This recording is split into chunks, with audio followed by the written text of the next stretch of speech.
ইবাদতের স্বাদ নষ্ট হয়ে যায় চোখের জন্য। কিসের কারণে?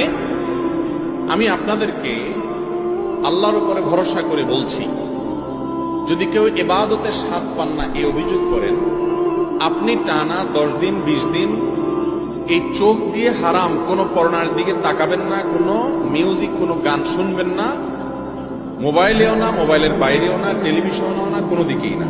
রাস্তা চলবেন, নিজেকে নিয়ন্ত্রণ করবেন, নজর পড়ে গেছে সাথে সাথে নিজেকে শাসন করবেন, ভৎসনা করবেন, আল্লাহর কাছে মাফ চাইবেন, এরপরে আরো সাবধান হয়ে চলবেন। এইভাবে 10-15 দিন যদি চোখের জেনা থেকে আপনাকে বাঁচাতে পারেন নিজেকে, ইনশাআল্লাহ আপনি ইবাদতের স্বাদ পাবেন। আপনি রুকু করলে সিজদা করলে আর উঠতে মনে যাবে না। ভাই রে, আজ আমাদের কাছে নামাজটা বোঝা হয়ে গেছে। আমরা নামাজটা পড়ি একটা বোঝা, পড়ে শেষ করতে পারলে বাঁচি। সাহাবায়ে কেরাম, এমনকি আমাদের নবী করিম সাল্লাল্লাহু আলাইহি ওয়াসাল্লাম কিভাবে নামাজ পড়তেন জানেন? আম্মা জান আয়েশা বলেন, তিনি যখন রাতের জন্য নামাজ পড়তেন, লা তাসআল আন হুসনিহিন্না ওয়া তুলিহিন্না, নবীজির রাতের নামাজের কি সৌন্দর্য ছিল, আর বলো না।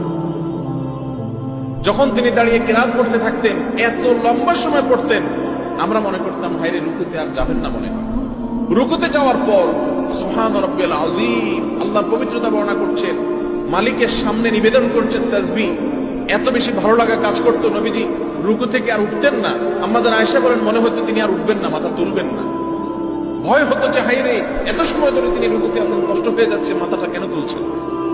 এরপর যখন মাথা তুলতেন, এত সময় ধরে দাঁড়িয়ে আল্লাহর প্রশংসা করতেন, হামদান কাসীরান তাইয়িবান মুবারাকান ফী, রব্বানা ওয়া লাকাল হামদ। এত সময় নিয়ে বলতেন, মনে হয় যে আর সিজদা যাবে না। আবার সিজদা গেলে একই অবস্থা। সবচেয়ে মজার জায়গা সিজদা।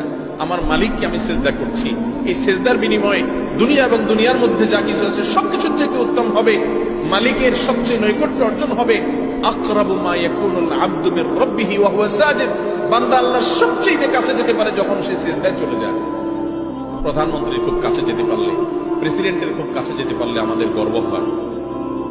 দুনিয়ার প্রধানমন্ত্রী, দুনিয়ার প্রেসিডেন্ট, দুনিয়ার রাজা, দুনিয়ার সমস্ত মানুষের মালিক যিনি, বাদশা যিনি, রব যিনি, সবাই যার গোলাম সৃষ্টি, সেই মালিকের সবচেয়ে কাছে যেতে পারে মানুষ যখন সিজদায় চলে যায়।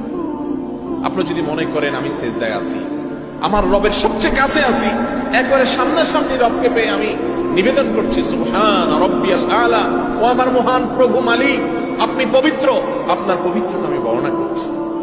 ভালো লাগা কাজ করবে।